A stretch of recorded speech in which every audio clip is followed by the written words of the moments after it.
Hey everybody, today we're going to make a really quick little appetizer, snack kind of a thing, a shrimp bruschetta. So what I've got is about a half a pound of shrimp and they're cut into bite-sized pieces. And what I'm going to do with that is I'm going to add a nice amount of garlic. That was a big clove of garlic. I'm going to add some herbs. This was basil, thyme, and parsley because that's what I had. You know, it really doesn't matter. It's whatever you feel like putting in. And then I'm putting in a Thai chili pepper. I can't even tell you how much of this to put in because, to be honest, you know, these things, the heat's all over the box. I tasted this one first, and I said, oh, okay, I can put one in with the seeds removed. Now, the reason I'm doing this and I'm mixing it in is I don't want to burn the garlic and the herbs, so I got them mixed in so they won't hit the hot oil and burn. I got them mixed in, and then I'm just going to put them here in the oil, the hot oil. This is really quick. It doesn't take very long. So I did that. That's in there cooking. It's sizzling nicely, and I'm going to hit with a little salt. So here's a little bit of salt. This is going well. All right, let's toss it around a little. This, like I said, it takes very little time to cook these pieces of shrimp. I got them going. What I'm going to do is hit them with a little bit of white wine, not too much. And I just want to cook that long enough, and I'll even turn the heat up a bit. There we go. Cook it long enough to cook the alcohol out of it and make sure the shrimp are cooked. Okay. The other thing I want to add is I want to add some lemon juice to brighten it up.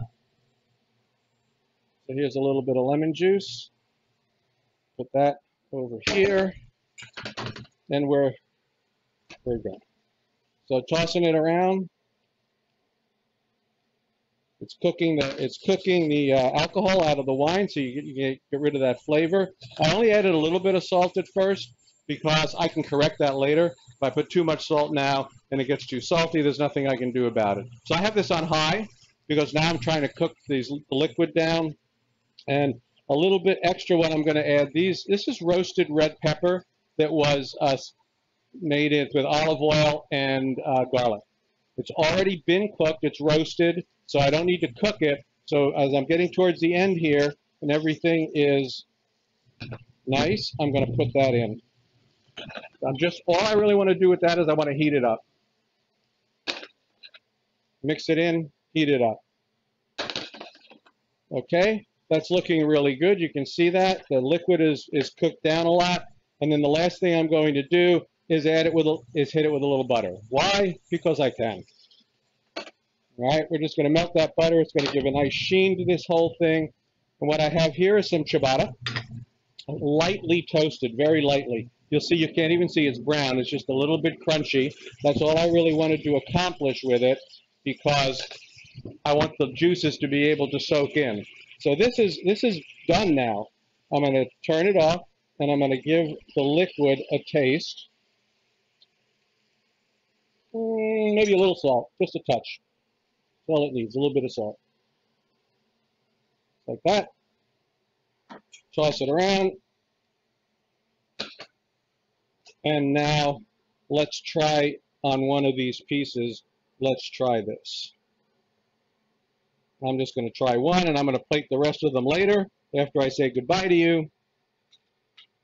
So here we go. Crispy bread. You can taste all the flavors. You can taste the nice herbs.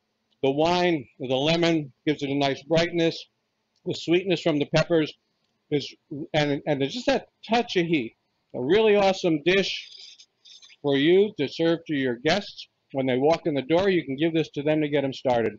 Thanks very much for joining me. And that was the shrimp bruschetta.